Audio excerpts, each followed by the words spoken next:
Pliny the Elder tells us that when Rome dug its first sewers, the workers began killing themselves. Not a few, enough that it became a problem the king had to solve. So Tarquin solved it. He ordered that the bodies of the men who took their own lives be crucified, after death, and left in public view. Because if you cannot make the work survivable, you can at least make death look worse. That is the job at number 1 on this list. Here is what makes this ranking strange. The men you picture when you picture Roman suffering, the gladiators, are near the bottom. They were expensive. People wanted them alive. The men who actually died fastest have no names, no monuments, and no films. We know them from tax records, tomb inscriptions, and one line in Pliny. 7 jobs, counted down, not by how disgusting they were, by how completely they used a person up. Number 7. The Fuller. Picture a workshop off a main street in Pompeii. You can still walk into it, the Falonica of Stephanus, dug out between 1912 and 1914, stone tubs set into the floor, waist deep. A man stands in one of them. He is treading cloth, like pressing grapes, all day. What he is standing in is stale urine. That is not an insult, it is chemistry. Urine breaks down into ammonia, and ammonia strips grease out of wool. Pliny the Elder writes about it twice. For a Roman, this was simply how you got a toga white. The urine came from pots left on street corners. People used them. The fullers collected them. Now here is the part that tells you what Rome thought of these men. In the year 74, the Emperor Vespasian put a tax on it, on the urine. Suetonius says his son Titus found the whole thing beneath the dignity of the throne. Vespasian took a coin from the first payment, held it under his son's nose, and asked whether the smell bothered him. Titus said no. His father said, and yet it comes from urine. It is remembered as a joke about a clever emperor. It is also a fact about an empire that found a way to tax the smell that a working man stood in up to his knees, 6 days a week. He got to go home at night, though, which is more than the next 4 men on this list could say. Number 6. The Preco, the Crier.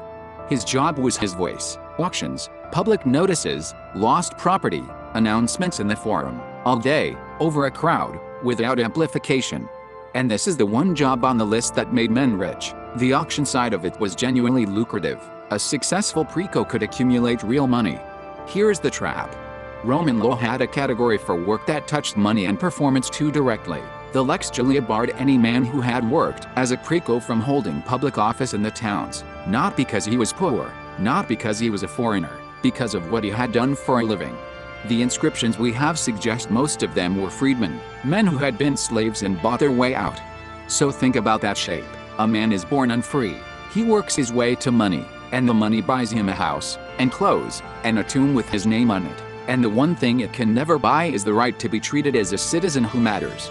Rome let him get rich specifically so it would not have to let him in. Number 5.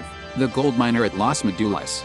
Northwest Spain, 1st and 2nd centuries. The largest open-pit gold mine in the entire Roman Empire, and today a UNESCO World Heritage Site, because what is left is not a mine.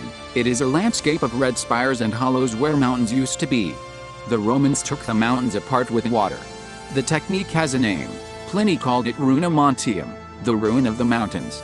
You build reservoirs at the summit. You cut channels. The ones at Las Médulas run 80 to 100 kilometers, held at a slope of a fraction of 1%, which is a piece of surveying that would be respectable now. You drive galleries into the rock. Then you release everything at once. The water goes in with nowhere to go. The pressure has to leave somewhere, and the mountain comes apart from the inside. Pliny was not reading about this. He was procurator in Spain. He almost certainly stood there and watched it happen. He called it a work of giants, and he counted 60,000 men working it, though modern estimates put the real figure closer to 10,000. The workers were slaves, prisoners, and men of the Asturian tribes Rome had just finished conquering. I want to be careful here, because this is where these videos usually start inventing numbers. We do not know how many men died at Las Médulas. Nobody counted. There is no death toll in any source, ancient or modern, and anyone who gives you one is making it up. What we have instead is the whole. Millions of cubic meters of mountain, moved by hand and by water, so that Rome could have gold. The men are not on the record. The absence of the mountain is the record. The next job is the one people always assume was the good one. Number 4.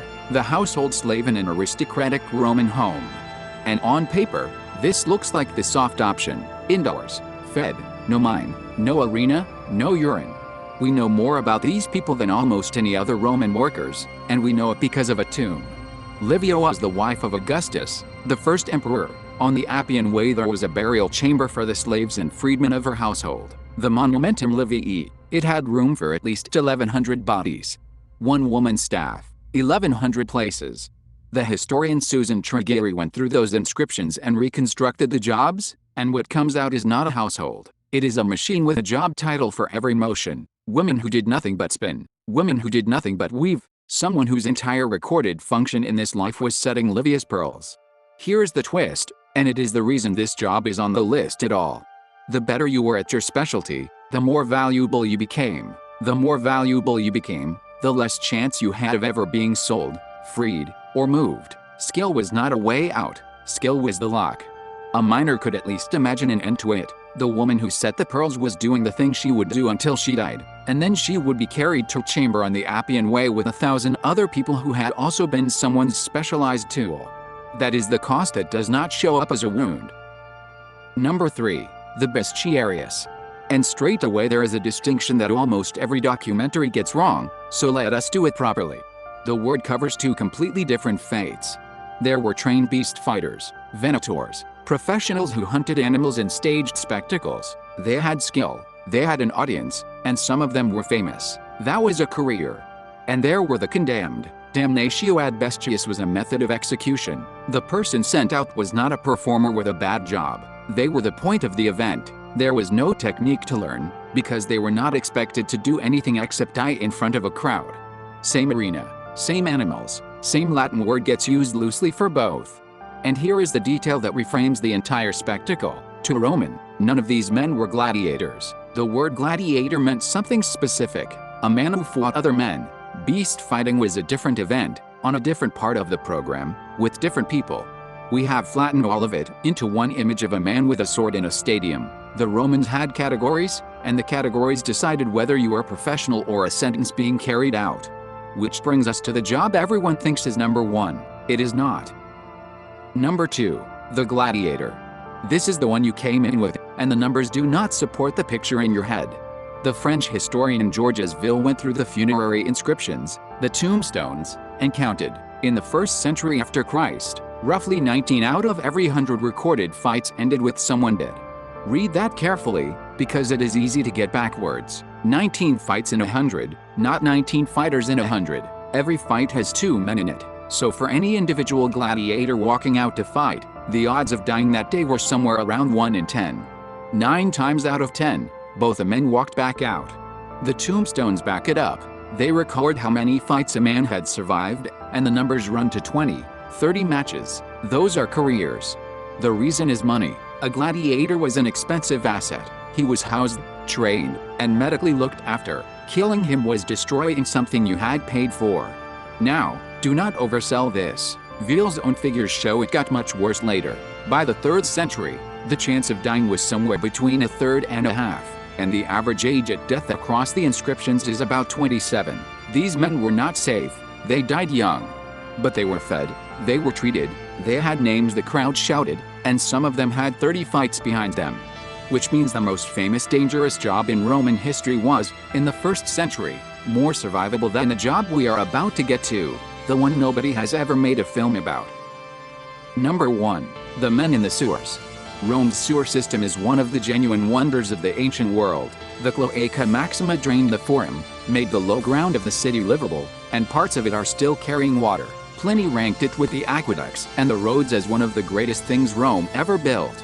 It was built by conscripted labor from the lowest classes of the city, and Pliny records what happened next. The work was so brutal that the men began to kill themselves. We should be precise, because Pliny is writing centuries after the events he is describing, in the semi-legendary period of the kings. This is Roman tradition as Pliny received it, not a contemporary record, but it is what Rome remembered about itself, and Rome chose to remember this. The king's response was not to improve the work, it was to remove the exit. Tarquin ordered the bodies of the suicides crucified and displayed, because a Roman feared disgrace and the loss of a proper burial more than he feared pain, and the king understood exactly which fear to use. That is the construction. The maintenance was worse, and it never ended. For centuries, the tunnels were cleared by slaves and by condemned men, sent into unventilated spaces full of decomposing waste. The gases alone would be a confined space fatality in any modern country. They had no equipment, no light, and no reason for anyone above ground to count them. And in the Republic, the official responsible for cleaning the sewers was the censor, the same magistrate whose other duty was supervising public morality. The same office, the filth of the city and the virtue of the city, one job. Nobody wrote down a single one of their names. So the ranking inverts. The gladiator is remembered because Rome wanted him remembered. He was a spectacle, and a spectacle needs an audience. The sewer worker is invisible because Rome needed him invisible. You cannot enjoy a city that is clean and dry while looking directly at what keeps it that way. Every one of these 7 jobs still exists in some form. Somebody still handles waste. Somebody still goes into confined spaces. Somebody still does the thing that keeps the lights on for people who will never know their name.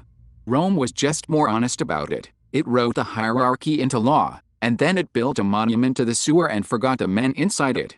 So, of these 7, which one would you have taken? Not the one that sounds least disgusting, the one you think you would have survived.